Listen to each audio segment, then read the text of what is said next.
नमस्कार। संस्कृत कहानी में प्रस्तुत है एक और कहानी। ये कहानी आपको पसंद आए तो प्लीज़ वीडियो को लाइक ज़रूर करें। ऐसी और सार्थकपूर्ण और शिक्षावान कहानियों को सुनने के लिए चैनल को सब्सक्राइब करें, वीडियोज़ को लाइक करें और शेयर करें और कमेंट करें। अति प्राचीन काल में वाराणसी में ब्रह्मदत्त नाम का एक राजा राज करता था, जो अपनी धर्मप्रियता और न्यायपूर्ण शासन के लिए प्रसिद्ध था।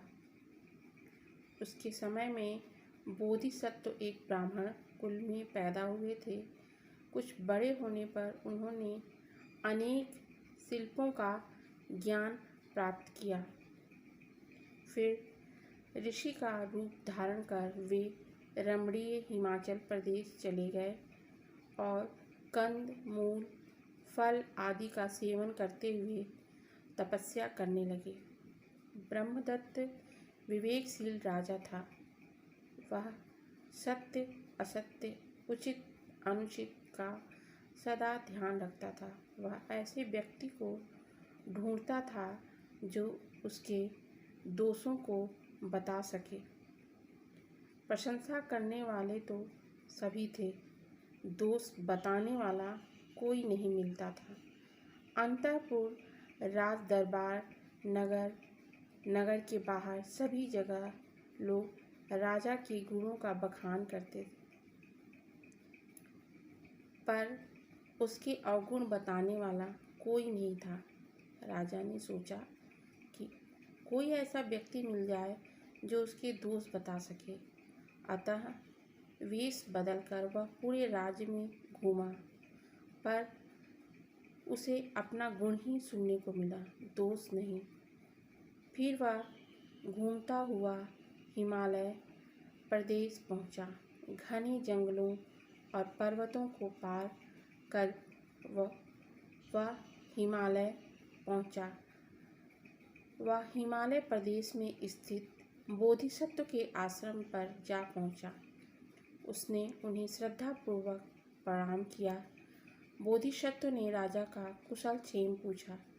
फिर राजा आश्रम में एक ओर चुपचाप बैठ गया। बोधिसत्व जंगल से पके फल लाकर खाते थे।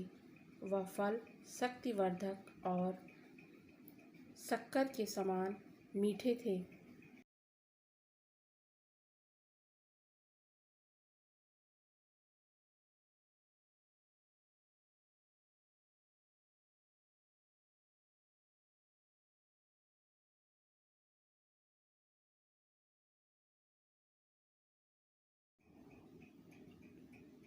उन्होंने राजा से कहा, महापुरुष, फल खाकर पानी पियो। राजा ने फल खाए और पानी पिया। उसे फल बड़े ही मधुर और स्वादिष्ट लगे। उसने बोधिसत्व से पूछा, गुरुदेव, क्या बात है? ये फल बड़े ही मीठे और स्वादिष्ट हैं।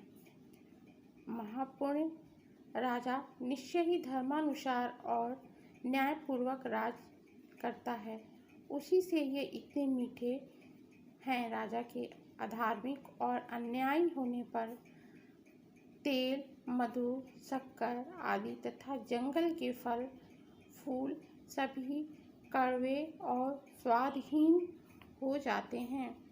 केवल यही नहीं, सारा राष्ट्र ओजहीन हो जाता है, दूषित हो जाता है।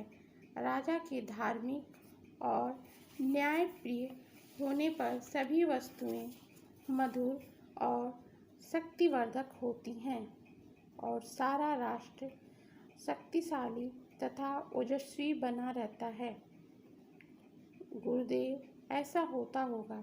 यह कहकर राजा अपना परिचय दिए बिना ही बोधिसत्व को प्रणाम कर अपनी राजधानी लौट आया। उसने सोचा, तपस्वी बोधिसत्व के कथन की परीक्षा करूँगा। अधर्म और अन्याय से राज करूँगा और देखूँगा कि बोधिसत्व की बात में कितनी सच्चाई है। राजा ने ऐसा ही किया। कुछ समय बीत जाने पर वह फिर बोधिसत्व के आश्रम में पहुँचा और उन्हें प्रणाम कर एक ओर बैठ गया। बोधिसत्व ने राजा को पुनः पके फल दिए। राजा को वे फल बड़े कड़वे लगे। राजा ने फल थूक दिए और कहा, गुरुदेव, यह फल बड़े कड़वे हैं। महापुण्य राजा अवश्य अधार्मिक और अन्यायी होगा। राजा के अधार्मिक और अन्यायी होने पर जंगल के फल फूल तथा सभी वस्तुएं नीरस और कड़वी हो जाती हैं, स्वाद रहित हो जाती हैं।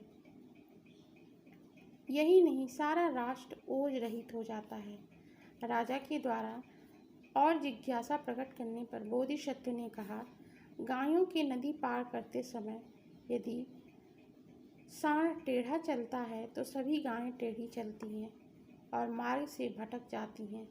इसी प्रकार मनुष्यों में भी जो श्रेष्ठ होता है वह नेता माना जाता है। यदि वह टेढ़े मार्ग से जाता है, अधर्म करता है, तो सारी प्रजा कुमार्ग पर चलती है।